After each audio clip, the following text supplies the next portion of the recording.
आमचे नेते सन्माननीय बाळासाहेब थोरात, सन्माननीय राष्ट्रवादीचे नेते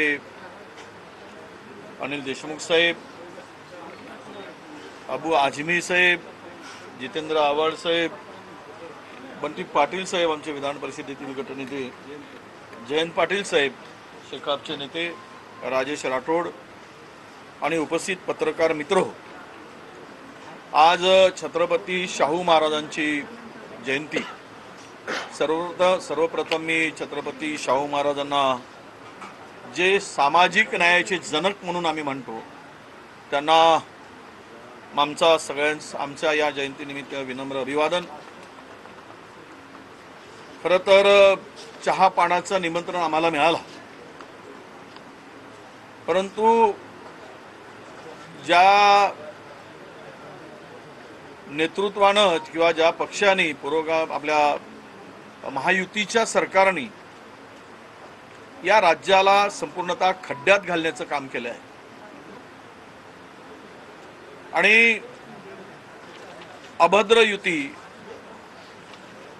त्याला अनैतिक संगत म्हणतो, अशी या राज्यामध्ये सर्वप्रथम सगळ्यांना पाहायला मिळते आहे। खरं तर लोकसभेच्या निवडणुका आताच नुकत्याच झाल्या। या सरकारवरील राज्यातील असेल किंवा केंद्रातील ज्यांची फुगलेल्या छातीतील हवा काढण्याचं काम महाराष्ट्रातल्या जनतेने मतदारांनी केलंय, त्याबद्दल सर्व मतदारांचे आम्ही मनापासून आभार मानतो। आणि हे शेवटचं अधिवेशन,